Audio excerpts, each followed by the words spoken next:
नमस्कार, मी वनिता. तर पुन्हा एकदा माझ्या नवीन रेसिपीमध्ये तुमचं अगदी मनापासून स्वागत आहे. तर गाईज, आजचा व्हिडिओ मी खास तुम्हाला मी सांगितलं होतं की हा व्हिडिओ मी घेऊन येणार आहे. म्हणजे जे मी मागच्या व्हिडिओमध्ये तुम्हाला हे वडे कसे बनवायचे याचा व्हिडिओ मी तुमच्यासोबत शेअर केला आहे. आता त्याच वड्यांची आज मी भाजी तुमच्यासोबत शेअर करणार आहे. म्हणजे मी तुम्हाला बोलते ज्या दिवशी मी वड्याची भाजी बनवते अशी तो व्हिडिओ तुमच्यासोबत शेअर करेल. तर आज मी सुकी भाजी बनवते वड्याची. तर आता पटकन जास्त वेळ न घालवता आपण लगेच रेसिपीकडे बोलूया. तर गाईज, आता वड्याची भाजी बनवण्यासाठी मी एक कांदा चिरून घेतला आहे बारीक. आणि हे वडे आहेत बघा. तर आता वडे अगोदर आपल्याला भाजून घ्यायचे. तर आपण भाजून घेऊ पहिले. हे बघा, आता वडे आपण चांगले भाजून घेऊ. जास्त भाजायचे नाही आहे, थोडक्यातच भाजायचे. जास्त जर भाजलं तर भाजीची चव पुन्हा चेंज होते.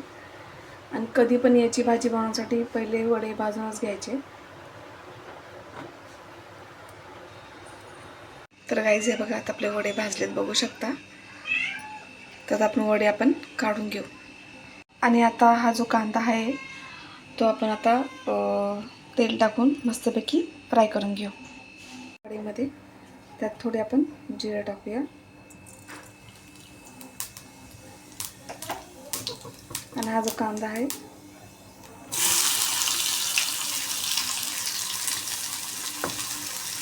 आता आपण चांगला फ्राय होऊन घेऊ.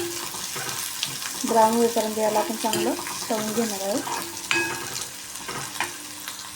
कांदा चांगला फ्राय होतोय. तर तुम्हाला मी जसं मागच्या व्हिडिओमध्ये तुम्हाला सांगितलं होतं की याची रसाभाजी पण होते, सुकी भाजी पण होते. आता मी याची करणार आहे सुकी भाजी. पण मग जर रसाभाजी तुम्हाला जर करायची असेल तर फरक एवढाच आहे फक्त की त्यात थोडं पाणी ठेवायचं आहे.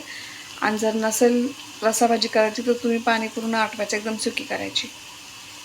बस एवढंच फरक येतं. पण मी सुकी करणार आहे ही भाजी. तर आपला ऑलमोस्ट आपला कांदा होतच आला आहे. तर आपला कांदा पूर्ण हे बघा झालाच आहे. आता हे वडे आपण याच्यात टाकणार आहोत आणि चांगले मिक्स करून घेणार आहोत. त्यानंतर आपण कांद्यात पूर्ण वडे मिक्स करायचे. त्यानंतर आपण जे मसाले आहेत ते टाकणार आहोत याच्यात.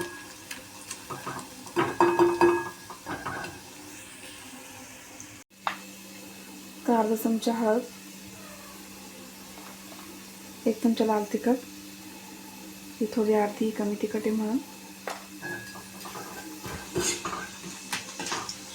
की आपण ऑलरेडी वड्यांमध्ये आपण तिखट वापरलेलंच आहे. आता याच्यामध्ये राहिलं दुसरं मीठ.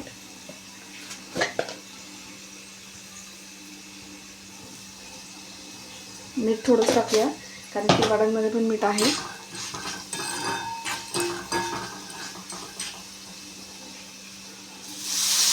आता वडे शिजवायला आपण याच्यात पाणी टाकणार आहोत.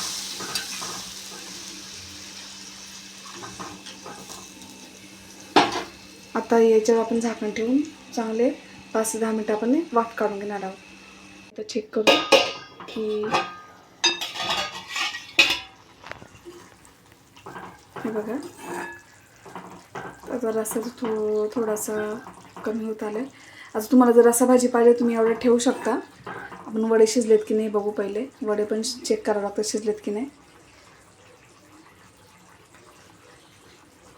थोडी कसर आहे वड्यांना.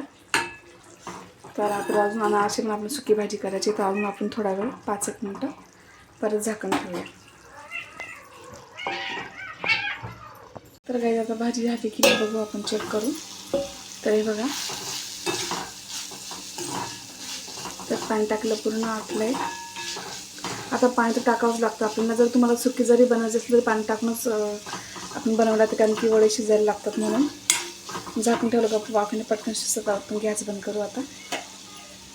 आणि रस्सा भाजी करायची तर थोडा रस्सा जास्त टाकायचं. तर आपण एका वाटीमध्ये आपण भाजी काढून घेऊ. किती छान दिसते भाकरीसोबत, चपातीसोबत खूप छान लागते. चवच खूप वेगळी असते त्याची.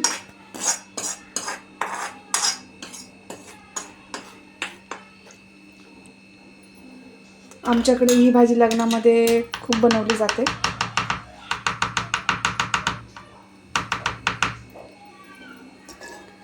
तुम्हाला ही वड्याची भाजी सुकी भाजी कशी वाटली कमेंट करून नक्की सांगा.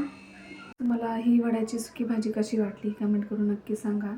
रस्सा भाजी कशी करायची हे तुम्हाला मी सांगितलं आहे. तुम्हीसुद्धा नक्की ट्राय करा. तर तुम्हाला ही रेसिपी आवडल्यास लाईक करा, शेअर करा आणि माझ्या चॅनलला सबस्क्राईब करायला विसरू नका. भेटूया पुढच्या रेसिपीमध्ये. Bye bye.